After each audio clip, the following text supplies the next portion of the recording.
Welcome back to the Loading Up podcast. I'm your host, Producer J, along with my co-host, Brother Zay. What's up, my friend? What's going on, dude? How you doing?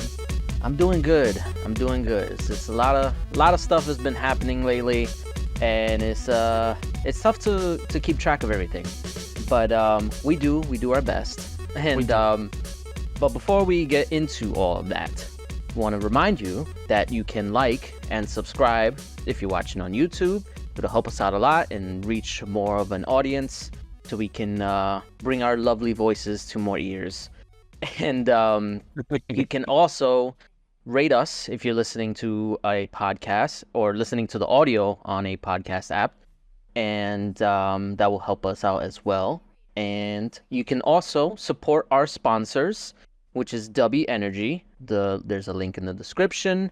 And if you use code LUP at checkout, you can save 10%, I believe. And that will help us out. You can also support NordVPN. You can save a lot of percentages. I can't remember how many. I think it's like 40 or 50 or something like that. No, it's something crazy. It's like 60 to 70 because they add 3 months on top of that. Yeah, so it's a very good deal. You should definitely check it out. NordVPN, link in the description. And as well as Starforge PCs. You can get your custom build or pre-built PCs. Whatever you need for your gaming needs. That those links are in the description. You help us out. Thank you so much. So, without further ado, let's get started. What have you been playing, Brother Zay?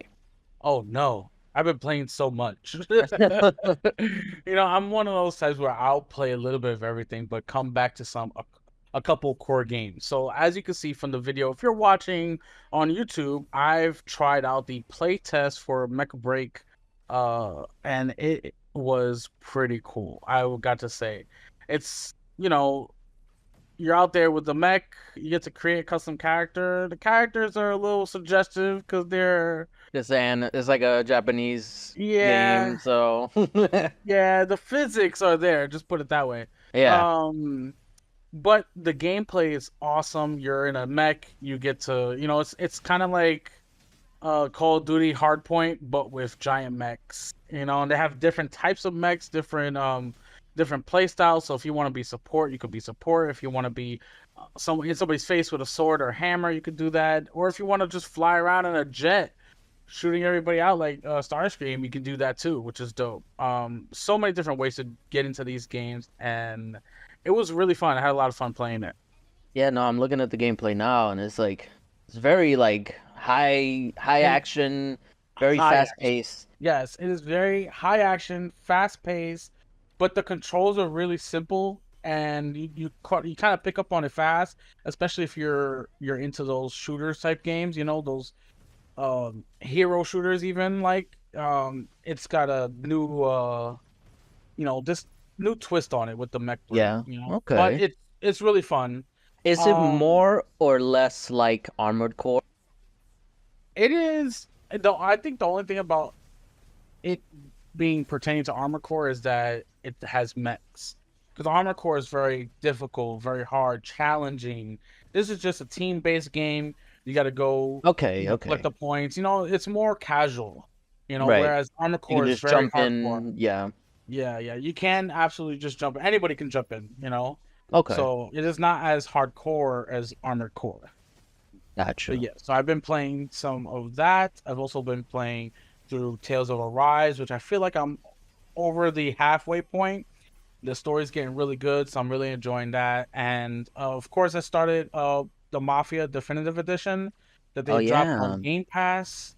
I started that today, which brings back memories because I remember playing this game a long time ago when it first launched. I think it was like on PS3. It could have been PS2. Who knows? Either way, it looks really good, and it's on Game Pass. You should give it a try for sure. Yeah, Mafia was always one of the ones that I saw, and I was like, because I played LA Noire. Yeah. And at the time I was like, yeah, I want more of this. There's not a lot of games like this. And I was looking like at the Mafia games, and I was just like, maybe I should get into. I think it was only like 1 or 2 was out at the time. Yeah. So, but they're good games. The Mafia games are really good, and even Part 3. Part 3 It's not. It's in the Mafia series, but it's not really the Mafia. Whereas like 1 and 2 is you are part of the Mafia. Um, Gotcha. but they're all really good games, and I suggest if you haven't played it, it's on Game Pass. Just give it a try. Yeah. So that's what I've been playing.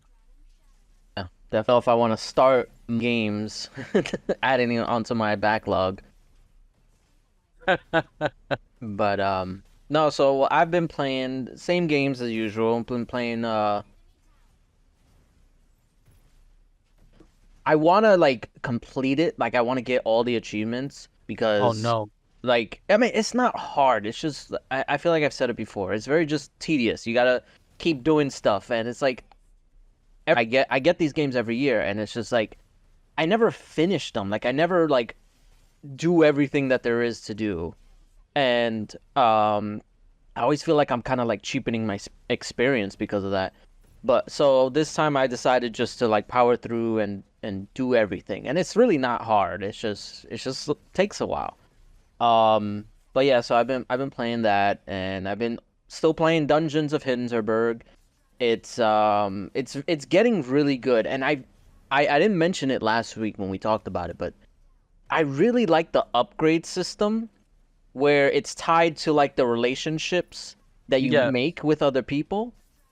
I feel like Have you? that doesn't like I can't think of another game that does it like that. Where it's like There, there's usually Persona. Persona does it that way. Persona is like that. Oh yeah, yeah, yeah. You have Ah, to okay, okay, okay. like really build relationships and have, and depending on the relationships, you have different cutscenes and stuff and different conversations. Like Persona 3 Reloaded, that's also on Game Pass.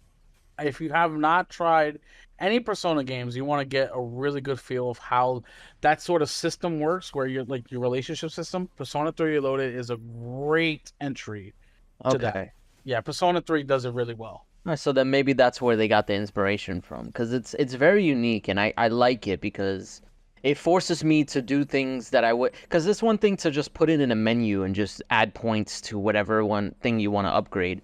But like there was a part where I found this armor and it was a really like high level armor and I can use it but it was covered in goo. Oh So yeah, in yeah. yeah, in order to get rid of the goo, you have to build up a relationship with a certain character. Mhm. And I didn't know that. So it's like, okay, so it's like there's ways to get around stuff and it's like it's just a unique system. I really like it and Yeah. I'm having really fun with the game.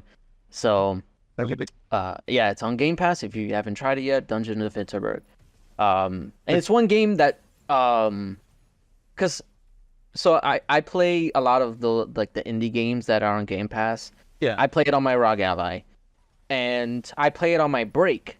So I don't really have. I mean, I have headphones. I can put like I just plug them in or whatever. But it's like I'd rather like use my break to just like chill and mellow out and stuff like that. So it's like the fact that a lot of these games don't have dialogue, it makes it easier because I could just put on some music, put like chill music or listen to a podcast or whatever, and just play. And it's like it's such like a relaxing experience. And that's why I appreciate games like this. Like I don't know if you follow me on Twitter, I've posted about some indie games I've been playing, like with Jusant and Cocoon. Like I post about how like relaxing it is to play these games because like they're simple but they affect me very much. Like what it allows me to like decompress and stuff like that. So I do appreciate games that do that. And I feel like Dungeons of Hinterberg it's similar. It's not like too laid back. Like you actually have to pay attention to this stuff. But it's still relaxing and like it's not too difficult, although like there is like difficulty settings, but obviously you level up and stuff like that. So, yeah. So I've been enjoying that, and I'm still also playing Metal Gear Solid. That one I'm kind of just taking my time with, just because that's another one. Like I've mentioned before that I'm getting all the achievements in Metal Gear Solid. So yeah, that's really it. That's all I've been playing. I haven't really like deviated too much. That's cool. Those are good games, and we have Game Pass to thank for those. Yeah, Those little indie games that they put on there, they're really good. I was tempted, and I don't think it's a good idea. I was Oh, tempted to download the Crash Bandicoot trilogy, yeah. but then I I was like, "Ugh, do I really? I just spoke about how relaxing it is to play these games on my break. Do I really want to play games that's gonna frustrate me and get me I upset? yeah, I mean, I downloaded and played like the first like 7 or 8 levels, and I'm like, okay, like I finally get it. It's Yeah, tough sometimes. Some of these levels yeah, are tough, but it was so funny because like you get an achievement for missing like a certain amount of boxes in the stages. So I just went through the whole stage and just missing every box on purpose. And the animation and the achievements, like names, are so funny. yeah, So I just like was having fun playing that. yeah. See, Maybe like, see maybe how many games I play? Oh my god. you play a lot of games. But anyway, we can get on to the news because there's a lot. Yes, yes. Let's talk about some really great news. I was so happy to hear this news. Krafton, the publisher behind PUBG Battlegrounds, and the Callisto Protocol, they have acquired Tango Gameworks. That's right, the studio that was sold off and just completely closed down by Microsoft is saved. That's right. Tango Yeah, Gameworks is saved, and all the developers that would have lost their job because of Microsoft closing them down are saved, and they're taking to Krafton, the publisher who brought them, the IP of Hi-Fi Rush. So they will not take certain IP. I believe it's Evil the Evil Within. Within and Ghostwire Tokyo. Those will remain with Xbox. I think they're only going to be taking Hi-Fi Rush IP, Yeah, and they will. I think they already announced they're working on part two, which is great. yeah. Yeah, because Hi-Fi Rush Well, is I really good. bet Breaking up, dude. the Xbox and Microsoft. Oh, Yeah. am I good? Now, yeah. Okay. They were working with Microsoft. I don't know in what capacity. Like, I don't know if this means that they'll like co-publish or maybe like a Game Pass deal. I don't know. But yeah, Hi-Fi Rush 2 is coming out. Yeah, which is great news, and great news for the developers. And I know this is sort of like everybody's like complaining that oh Microsoft allowed just like completely left Hi-Fi Rush to these I what essentially is Tencent, because Tencent is like the parent company for Krafton, but honestly, this is a big thing for Microsoft. They didn't just say we're done with this, we closed that studio. They actively work to help the studio get acquired so people can keep their jobs. And I don't think Microsoft got enough credit for that. I think it just a testament to their um commitment to their Japanese partners to try and keep them afloat in the gaming world, whether they're under Microsoft or not. I think that they worked hard to get this done, and now that it is done, they should give themselves like a pat on the back for helping save these people's jobs. Not just these games and these IPs, because they were always gonna have these IPs. It was just Yeah, probably would have went to like different developers, yeah, but but for the developers themselves, for saving their jobs. We've talked so much about how many tech companies in the tech industry and the video game industry losing their jobs. This was a one really good thing that Microsoft did to really save these people's jobs instead of just you know brushing under the rug and saying that's done, it's over with. yeah. I think Microsoft did take the backlash seriously, and I think they purposely tried to sell off Tango. All right, so I have like a theory of what happens. Obviously, I have no idea. This is just what I think could Yeah, happen or could have happened. speculate. I think they probably went to Tango and were just like, okay, listen, we're not gonna be able to work together anymore. Like we'll give you the option to go independent, or we're gonna sell you off. And because they did that with Toys for Bob. Toys for Bob Yeah, wanted to go independent, and they were just like, all right, so we'll do it. I think they offered that to them, and they probably didn't want to go independent because they're I mean, I don't know their financial situation. They may not have the ability to be independent the same way Toys for Bob does. Um, so I think the only other option was to sell them off. And I don't think there was anyone who would be willing to buy that studio, maybe for the asking price initially. So I think that's why Microsoft ultimately decided to just close down the studio because there was no buyers that were willing to pay what was being offered. So I think after the backlash and after everybody gave Microsoft shit about closing down such a beloved studio, I think they went back to Tango and be like, okay, let's try and see what we can work out. Maybe we can just sell the studio with not all the IP. Well, no, so because Xbox was gonna keep the IP anyway, so maybe they sold the studio with the Hi-Fi Rush IP, and maybe that was a better deal for Krafton to jump at. Yeah. Now, we say that they're gonna work on Hi-Fi Rush 2. So who knows how long that's gonna take? Because now there's a whole like process that has to go through. So it's probably gonna be a few years before we see Hi-Fi Rush. But Yeah. aside from all like the business side of things, it's good to see that Hi-Fi Rush is just not gonna die. And maybe we could have seen it again with another studio, but who knows? Microsoft has so many other IPs that they just sit on, like freaking Conquer and Banjo for crying out loud. They just don't do anything with this. So Oh maybe no. like there was a real possibility that Hi-Fi Rush would just never gonna see the light of day again. But now that Krafton has acquired Tango and Hi-Fi Rush, and they said that they're gonna make Hi-Fi Rush 2, it's good to see that this franchise is gonna live, and because I loved Hi-Fi Rush, I very much enjoyed it. It was such a pleasure and a surprise too because it was shadow dropped. So It was a um, really great game. it was really great, and I like the concept of the music and timing, the attacks to the music beat and stuff like that. Like that's type of stuff that you need more of, more like innovation. Like there's very little innovation now these days. So it's like when you see something, you want to nurture it, you want to see it grow, maybe inspire other developers to try something similar. So I'm glad that they're gonna have a chance to continue that, and we'll see where it goes. Like I said earlier, they supposedly they're gonna be working with Xbox.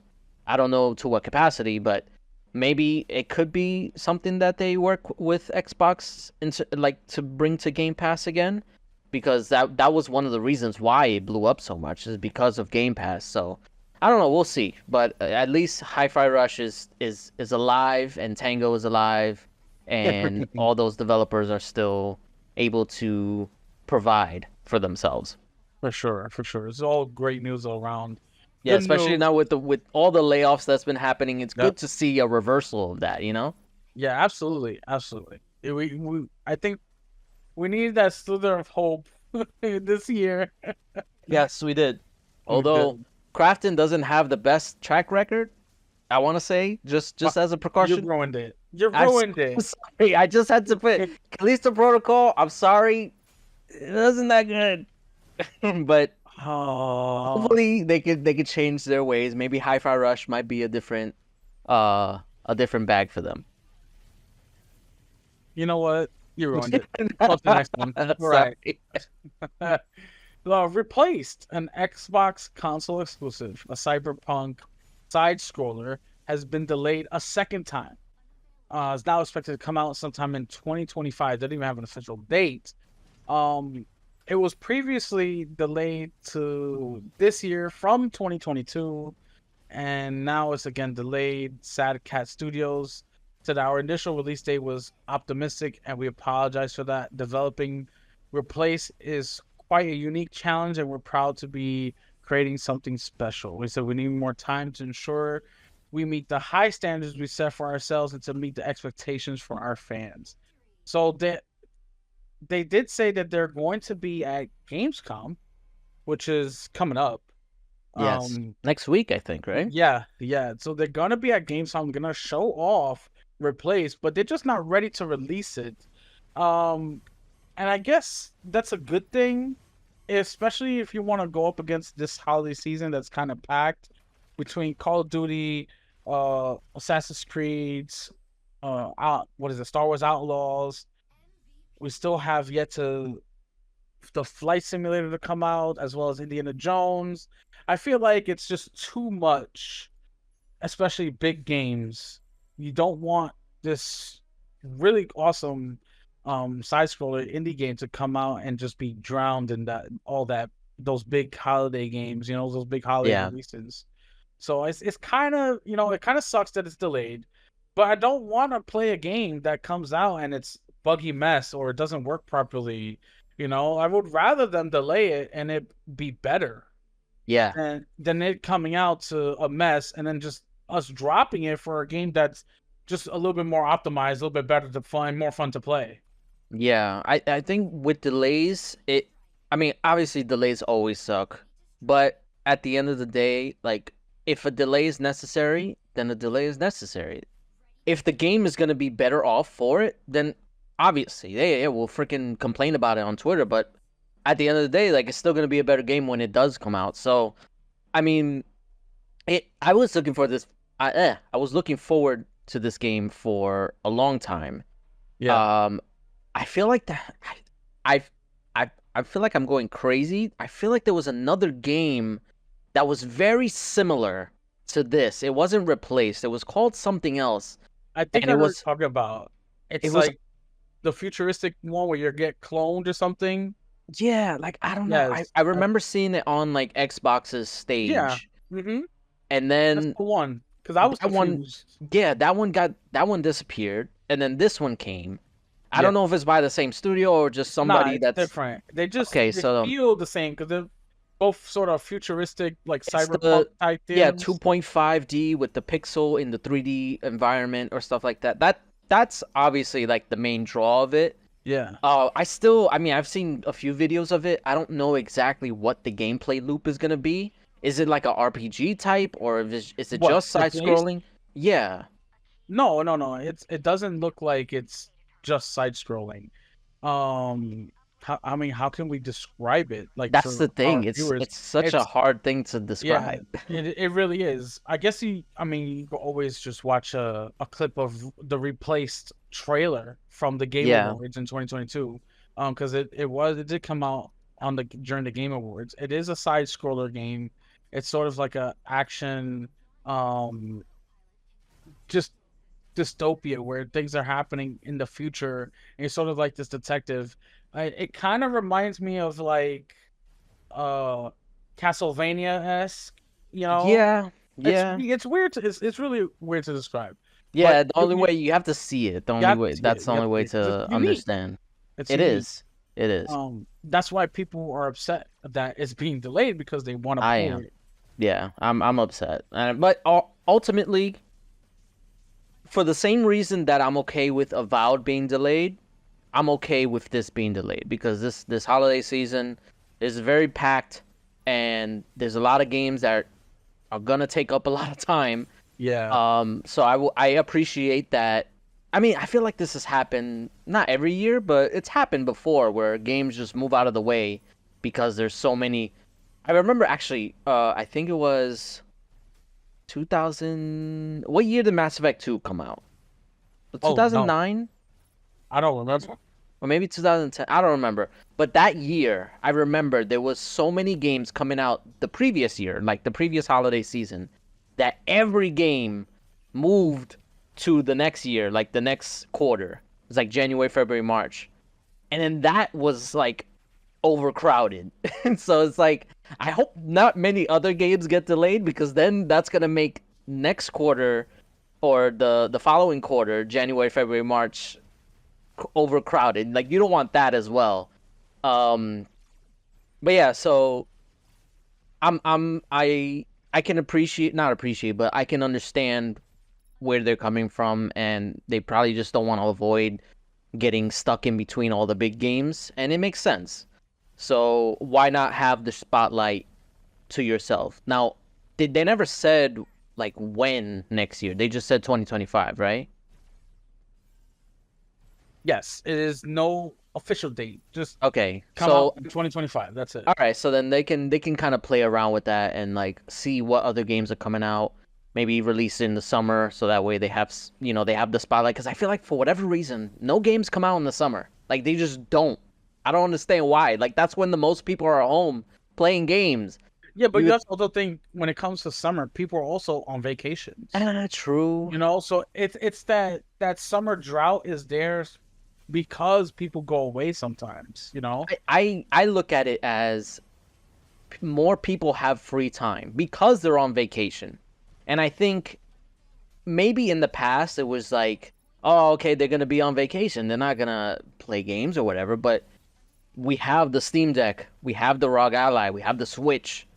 People are playing on the go wherever they are. I've seen people on the beach playing their Steam Deck, and it's just like that's that's the era we're living in now, where people are taking the games with them wherever they go. Like maybe it's still to other people, it's like, oh, why are you gonna play a game when you're on vacation? It's like, well, I mean, I'm not always doing something on vacation. Like when it's like when I'm home, like just recently I went to Boston and it wasn't really a vacation, but it was just like kind of like a weekend getaway.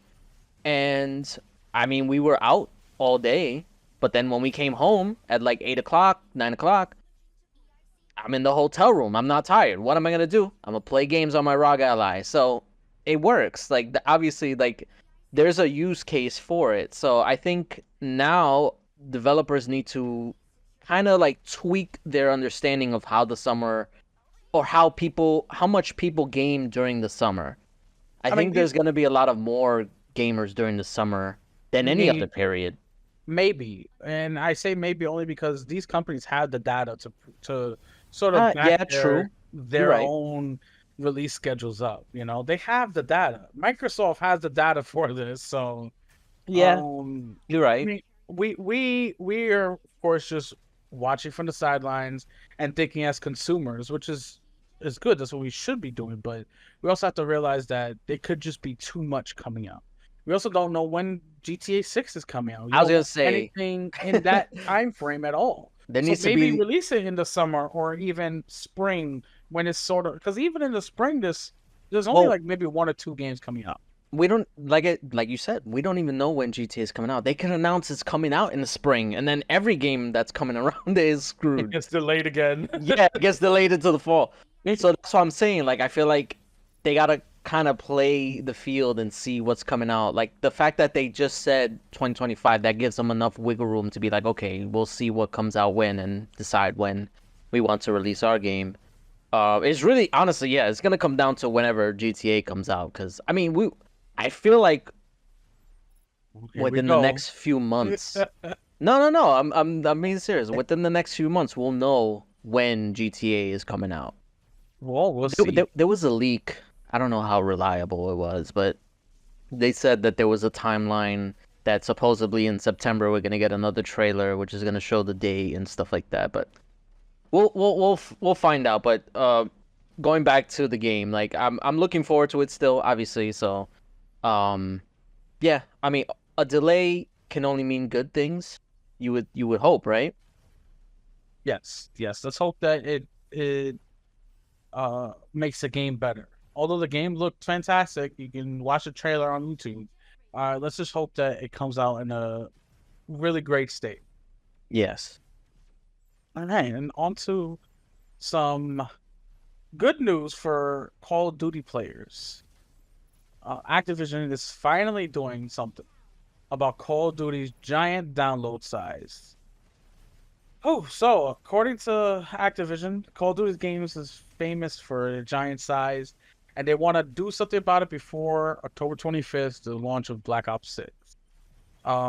They want to optimize the files, and they want to separate Warzone from the sort of annual game download so it can be a little bit less like a hard drive. Because before this came out, Black Ops 6 was stated to be like 260 gigabytes. Oh my God. Oh, I mean, I have the space. Don't get me wrong, Yeah, but but that is a still, lot. that's a lot. That's Pushing 300 literally gigabytes is crazy. that's like a fourth of your hard drive just right there, just one game. Like That's Yeah, crazy. yeah. So they're finally going to on August 21st, which is the launch of Season 5 Reloaded. They're going to separate Warzone from the files so you can download them all separately. And when you download, like let's say when you download Black Ops 6, you won't have to re-download any of that Warzone stuff. So it sort of keeps it separate. So the file size is smaller because almost 300 gigabytes is absolutely insane. Yeah. And this is something that every Call of Duty player has always been talking about. Yeah.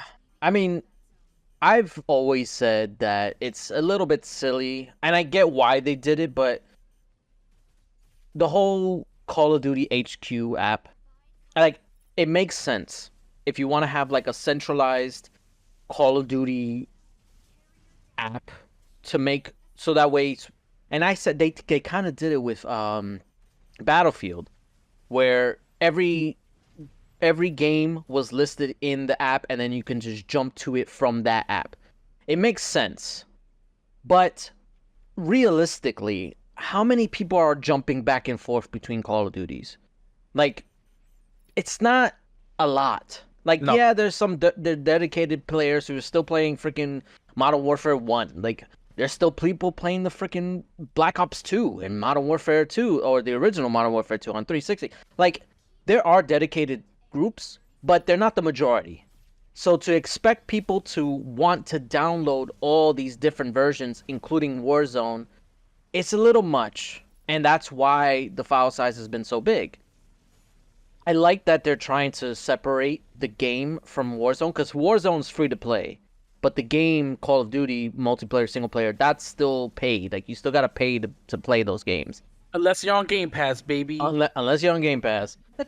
um, but um, but I like that they're separating the two, and it makes more sense to be like, okay, if you bought or if you have Call of Duty through Game Pass or whatever, you download just that version, and then if you want the other versions, or if you want Warzone, you can download it. They'll give you an option, be like, hey, just download it through here. It makes it easy.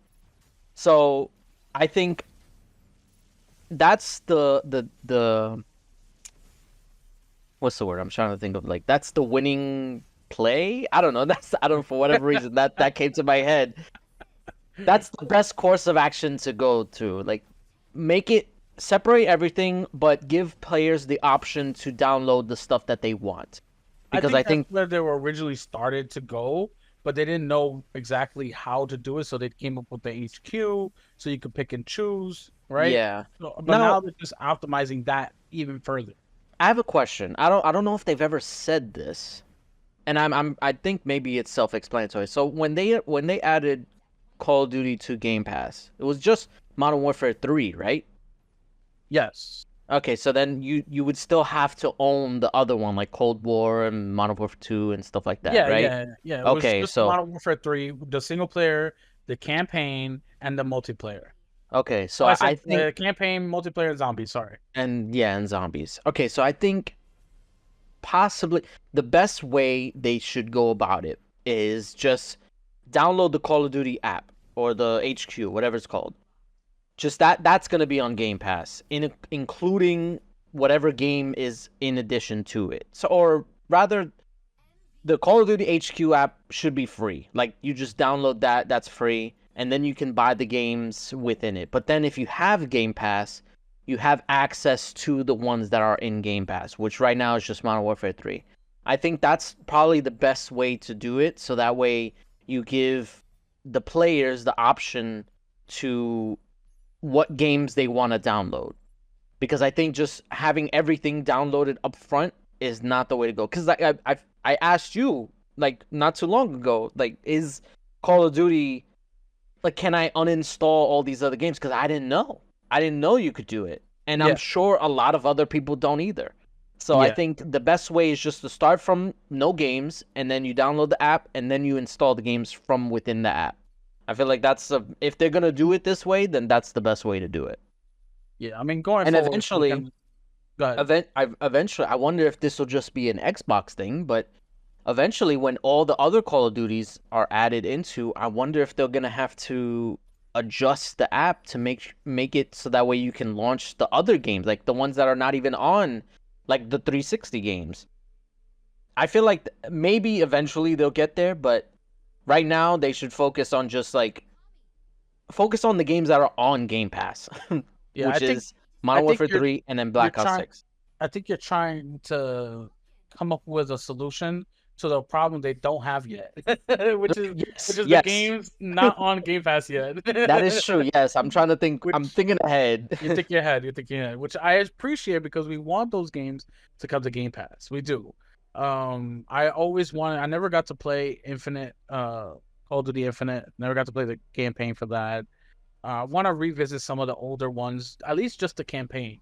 So them having it on Game Pass as well as HQ to just download everything would be sort of streamlining, what you want to play within Call of Duty, which is what they're going for. And I'm glad that Yeah, they're working on this. This is something that the community, Call of Duty community, has been asking for.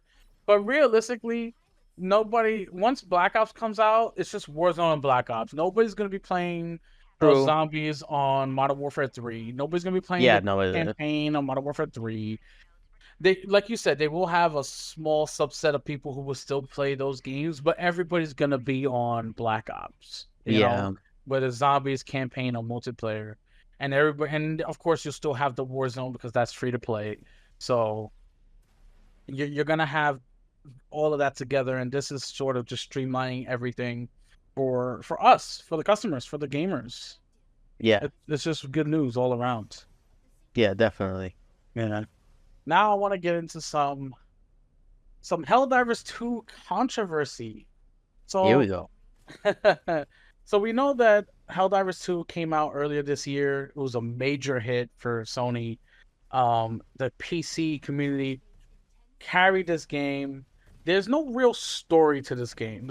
The whole story is that it's just a fascist super Earth, literally a super Earth that's just fascist, and they go around killing bugs and robots and trying to bring their form of democracy to to these savages, so to speak. Yeah, And that's literally it. There's only one cutscene in the game. It's the beginning cutscene about Super Earth and there's fascist ways, and the whole thing, the community sort of made it where everybody is a fascist, you know, and yeah, you are a part of that fascism, being a helldiver, and you stood with Super Earth, and it was really great. Then they made some choices. Sony made some choices that the community didn't like essentially banning the game in like 170 countries because you need a PlayStation login.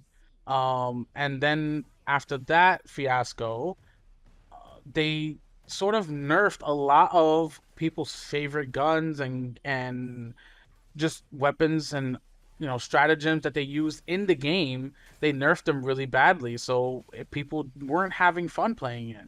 So the player base dropped 90% on PC, and it's just been going really bad for Helldivers 2. Now, now there's a new campaign because of those major nerfs that they did for all the guns. There's a campaign that is within the lore, but it is real life. People are allowing and actively wanting Super Earth to burn. That's right. It's called Let um, Super Earth Burn. And they are allowing the automatons, the robot bad guys in the game, get closer and closer to Super Earth. See, before in the game, it was us against the robots. We had to push the robots back. We had to take back each planet so that they don't get near Super Earth, so that we can restore democracy to them. But now everybody's allowing all the robots and all the bugs to creep closer and closer to Super Earth in sort of a protest to get the developers to undo the nerfs and make the game fun again. And it has gotten scarily close. Now, I don't know if you played the game. I know if we showed the game here on I Loading think Up Podcast. we did. We played the game. Yes, we played the game. And when you looked at the map on the screen, Super Earth was directly in the middle, and the robots were on the far left, the bugs were on the far right. Now the robots are just one little sector away from Super Earth, and everybody online is just Letting absolutely down with letting Super Earth burn. Wow. Yeah, it's That's really interesting. yeah. They are the community is driving this lore based protest and just wanting Super Earth to burn. Now we know that there is sort of a game master who keeps things going while you're playing, and they're sort of having a battle with the game master because the game master is sort of like making it harder for them to do that, you know? And so people are Yeah. just not fighting the automatons at all, and they're just taking over. But the game master's kind of like, you won, don't worry about it, you know? So now there's this internal struggle as well with this sort of game master. And all of it is taking place just in the game. They're using the game's own lore and the game master against the game because Mm. they are just and it kind of sucks because Helldivers 2 could have been absolutely phenomenal for Sony. And they just took every wrong turn and said, yep, we're doing all this bad stuff. Yeah. They really could they really had a gem on their hand. They had this perfect live service game where people loved it. It exploded in popularity and then they just ruined it. And it really sucks. Yeah, I really it's interesting that in real life people are not, they're not protesting, but it's like they voice their concerns about the whole PlayStation adding the PSN requirement Yep. to just PC side, because like you said, PC is this essentially keeping this game alive, or it was. Because I think actually I just saw a video not too long ago that they showed the top play or the top games on each platform, which Yeah. was Xbox, PlayStation, and Steam. And on PlayStation and Xbox, it was like the usual suspects is Call of Duty, Fortnite, FIFA, Madden, all those games, like Yeah. same thing, Minecraft, all those games top 10. But then if you look on the PC side, I think Helldivers was still there. It was still within the top 10. Not even Yeah. on PlayStation, on No, not PC. on PC. Yeah. So that should dispel like any doubt that PC is still trying to keep this game alive. Like people on PlayStation, they're probably not even bothering with this game. They aren't. So, They and I really think aren't. yeah, I think it went from like, well, at least on PC, it went from like 400,000. Now it's like less than 100 or something like that. It is less than Or 100,000. maybe it's like 20, something crazy like that. It's like it's Yeah. really bad. So, and then people want to make fun of Halo for that. Anyway, yeah, no, this game really could have been something, and I think Sony is in a bit of a predicament because they had a success, and now their decisions are starting to affect the game, and even the players that are already still playing the game are starting to protest. So it's like there's something's got to give, Yeah. and I don't know what that is. Um, I mean, obviously, do unnerfing the weapons and stuff like that, but I think this problem that Sony has is beyond that. Like, obviously, if you do that, you'll appease the players that are already playing the game. But how do you get people to come back? Is the question, and I don't really know what that is. It's probably gonna be like just like a big update that adds like new mechanics or whatever. It could be. I mean, I know this is kind of far fetched, but maybe porting it to Xbox. I don't know. Like you have to expand the player base because the people who played it, they got their fill of it, then they They're moved on. done. Yeah, That's they moved yeah, they're on. They're done. done. That's how it goes whenever these games like blow up, like freaking Among Us and stuff like Yep. that. They're Yep. they're here for a lot or for a minute, and then people play it to death, and then they move on to the next game or whatever.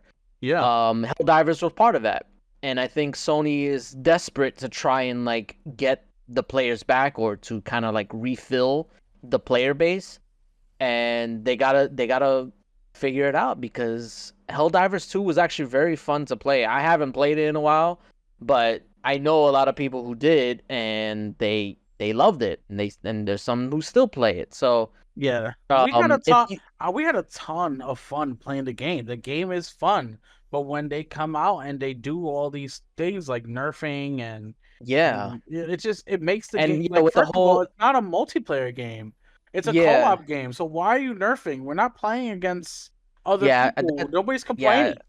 I never understood that. Like, I guess maybe they're trying to prolong the game, make it more hard, so that way it takes longer to do whatever you got to do. I don't know. It's I mean, they even they made a new difficulty.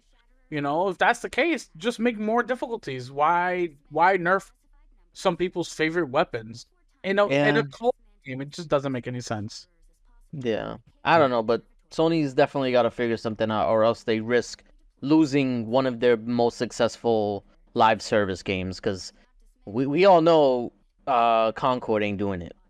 It's like Hey, if the beta is anything to go by, Concord ain't gonna be it. hey, he said DOA. DOA. Yeah, I mean, I really hope this protest does great things for it. I mean, even the CEO of um the parent company for Helldivers 2, I forget the name of the company, but even the CEO was let go, and their replacement is the one who was doing all these nerfs.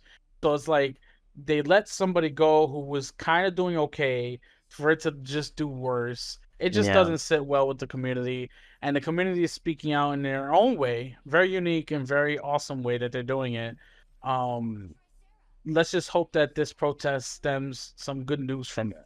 Yes. Yeah. All right, let's talk about Valve. So, over what 2 years ago now, Valve released a Steam Deck, and it has the Steam OS, right? Well, Yeah. Steam OS is now going to be able to run on the Asus ROG Ally, and I mean this is big news for Steam. This is big news for Asus. You know, you could be able to run their different operating systems. The choices that people have depending on whether they get the Asus ROG Ally or a Steam Deck, you know, just having the choice, the consumers having the choice to do what they want with the product that they buy, this hardware. That's really good. Yeah. I don't see how any of this can be negative. This is really good. Yeah. No, Valve this. is doing some really great things with their OS, and I honestly can't wait to see what happens. Yeah, I think this is honestly. I don't want to say it's a shot at Microsoft, but it's It is. basically to. It is, but it's basically they're trying to make Steam OS a viable option Yeah. for other handhelds. So Yeah. that way future iterations of like the ROG Ally or the Lenovo Legion Go or any other one that decides to come out after, they can have the option to just install Steam OS. If like that's what they want, Yeah. then that can be what they decide to do. Like you said, the more choices is never a bad thing. Like this is only good.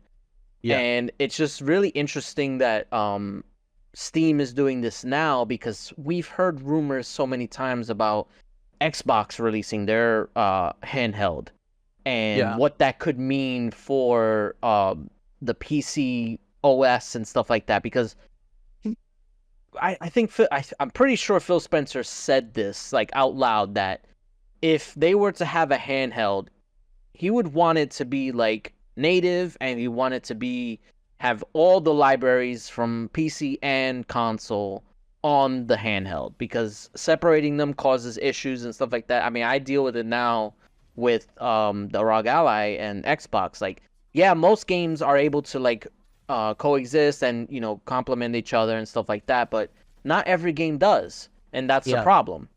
So I think the fact that like, and then there's like certain versions for PC that's separate from the console, whatever. I think having a unified store is what their goal is, and having like that unified ecosystem is what Xbox is trying to achieve, and potentially with their next handheld.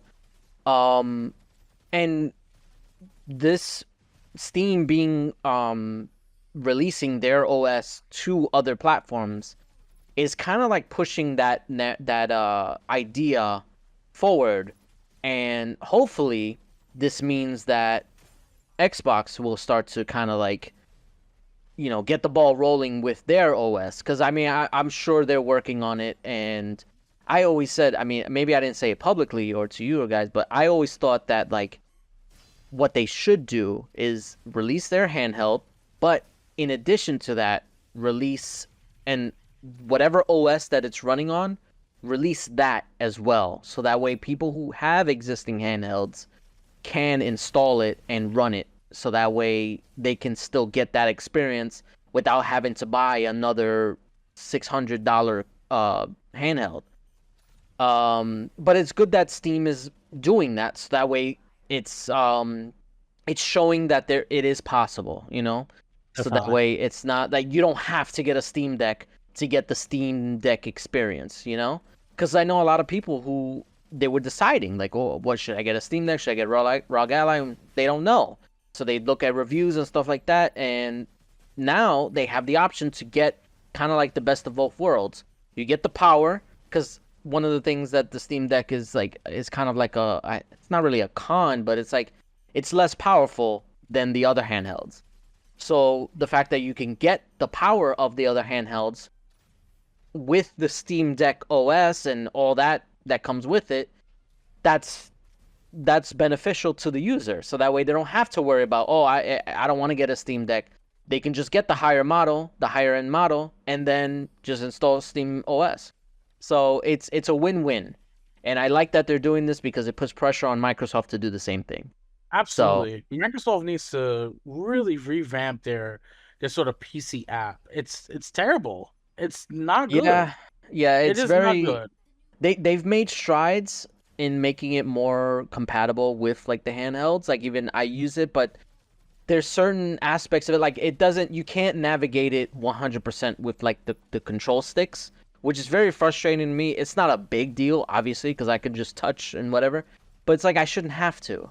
Like I should be able to navigate with just the control sticks to where I need to go. The Yeah. fact that I still need to touch certain stuff just to get to it is a little annoying, and they have to work towards that. I mean, especially if the goal is to make a more streamlined experience for handhelds or even just PC players who want to use a controller. Um, and right before this, I was talking to you about their Xbox is releasing a new compact mode of the Xbox Game Bar. Yep. So that's one step towards it. I mean, obviously, we don't know when the Xbox handheld is coming out. It could be next year. It could be this year. We don't know. I doubt it's this. I think the rumors for Yeah, that is supposed to launch alongside your next Xbox. So instead of yeah, having two Xbox Qs like a Series X and S, they're gonna have the Xbox, the new Xbox plus a hand. probably. Yeah, that's most likely what's gonna happen. So I think. So I mean, Go ahead. no, I was gonna say with the game bar. I was reading into the article, and it really does sort of streamline everything for handheld, and it does look a lot better than what I've seen on some of these like for Steam, the Steam Deck. I don't like it. I don't like the UI. It's a little weird. That's why I haven't even thought about getting one.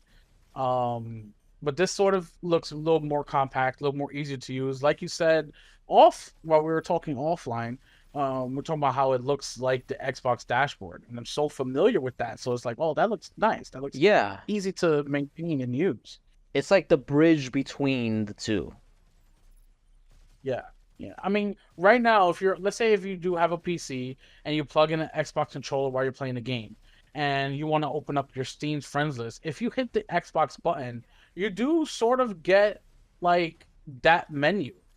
Yeah, I don't know if you've ever tried that, but it's sort of this game bar, this sort of like home menu that you do get with like Xbox or PlayStation, their home UI.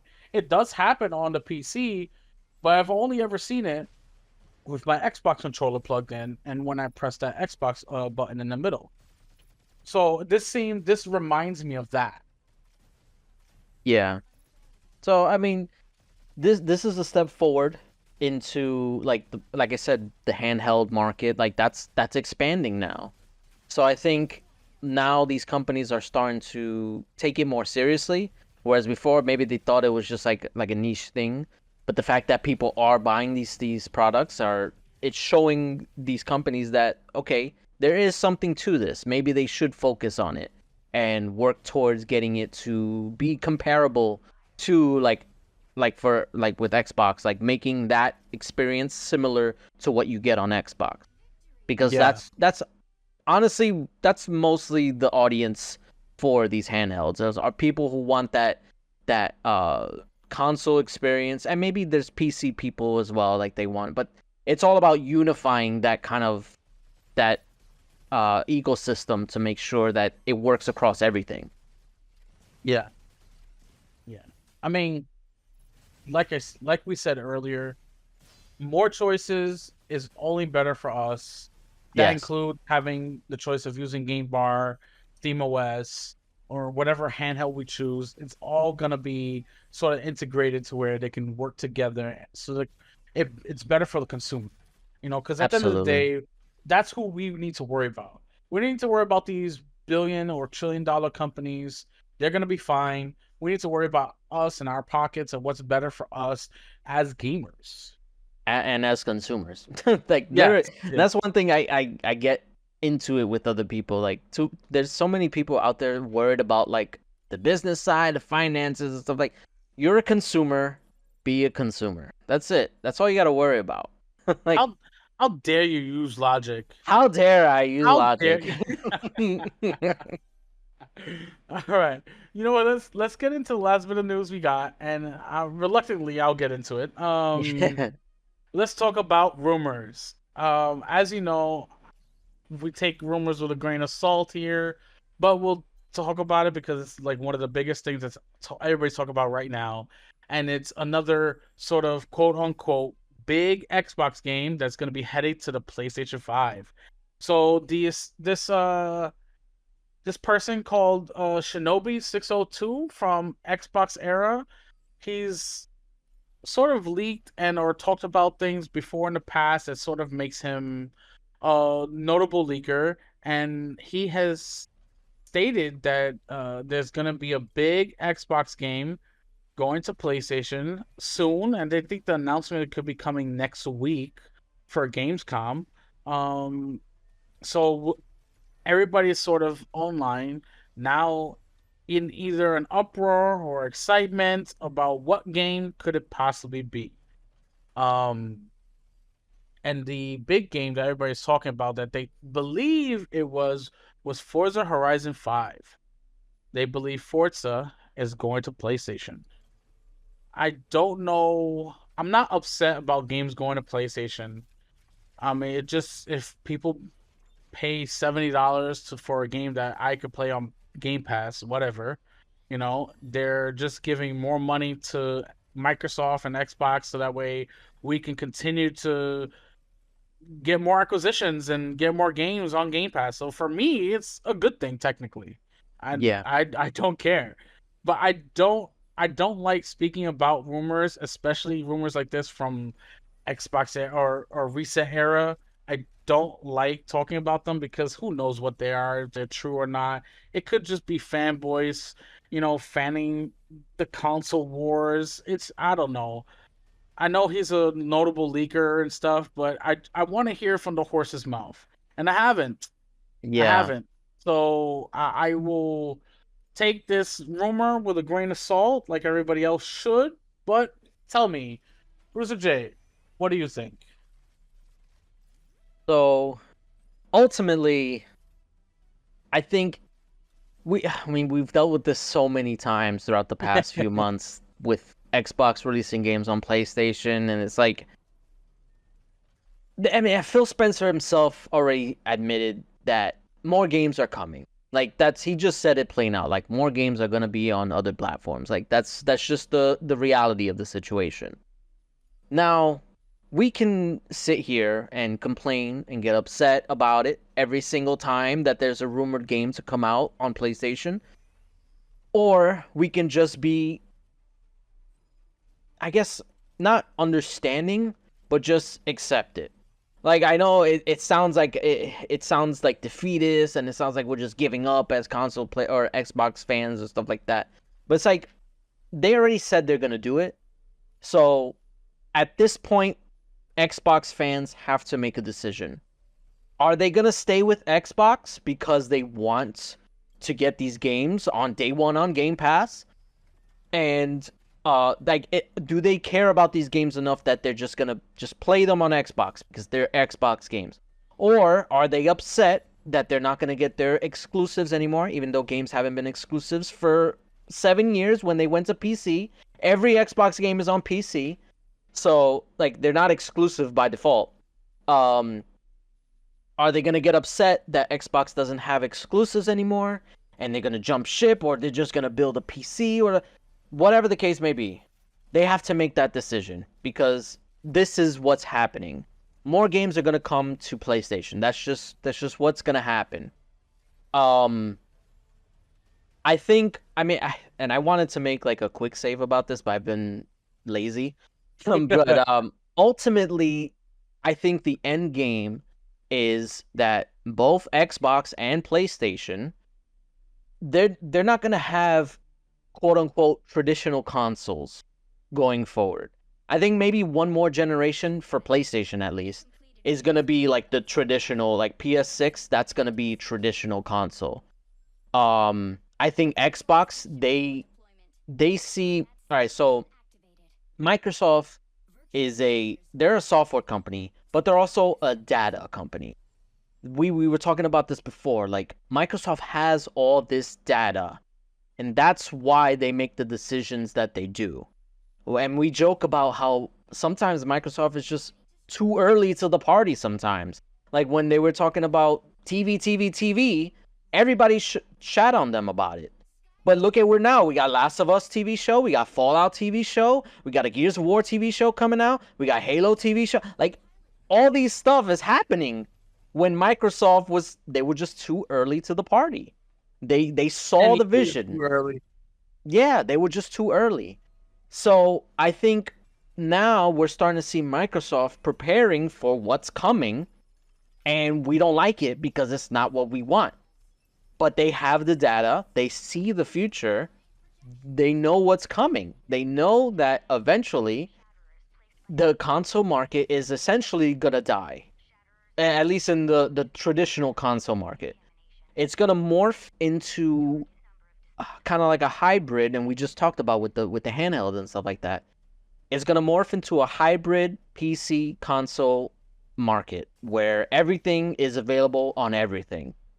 Now, granted, this is probably like 10 years, 20 years down the line, but eventually we're gonna get to a point where Xbox and PlayStation are gonna be PCs.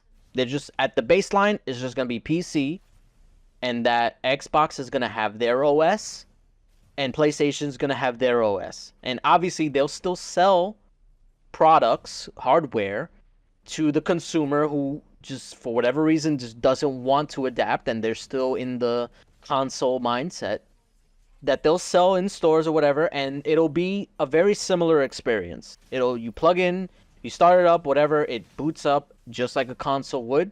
But I think ultimately you'll be able to control which OS. So theoretically, I mean, granted, like I said, I don't know anything. This is just me predicting. Theoretically, if what I predict is what's going to happen, you could buy a PlayStation console or PlayStation whatever it is and install the Xbox OS or the Steam OS or whatever Epic Games OS. You can choose which one you want, and then you get to play whatever you want on it. And I think that's the goal that Microsoft is trying to work towards. They want to work towards where you can have one box that can just run everything. Run Steam, run Epic Games, run GOG, run Xbox, run everything that's available to the consumer. And it's a hard concept to describe, and it's a hard concept to understand from like a regular consumer standpoint. I'll Get tell you it. this much. I hear what you're saying, and I understand what you're saying. But I cannot see PlayStation doing that at all. No, okay, so I'll clarify. I don't think PlayStation is gonna do that at first. I think, like I said, I think next generation PS6 traditional console. PS7 though, that's probably where they're gonna dip their toes. Because if you look at the way things are playing out, PlayStation is doing exactly the same thing that Xbox did 7 years ago. Yes, The now. yeah, now they're just late to the party because they're the top brand. They're the leader. Well, they're not the leader, but when it comes to Xbox and PlayStation, they're on top. They're the So market leader. they're the Yeah. market leader. So they have the luxury of spreading this out a little bit longer than it needs to. Microsoft, they're not in that position. They know that they're not the market leader, and that's why they're making these moves to make sure that they're able to still compete. Um, but eventually, Sony is gonna see what Xbox is doing, and I mean, there was rumors just a few months ago that on the next Xbox you can install Steam on it. We don't know how true that is, but that's I'm pretty sure Phil Spencer said that he would like that. Then usually that's kind of like an indicator of where they're going. So I think the next Xbox is going to be the hybrid console, which is PC and X and console, and it's just going to be like the best of both worlds. And Sony's going to see that, and we're going to see how well. We'll see, as everybody sees, if that's a success or not.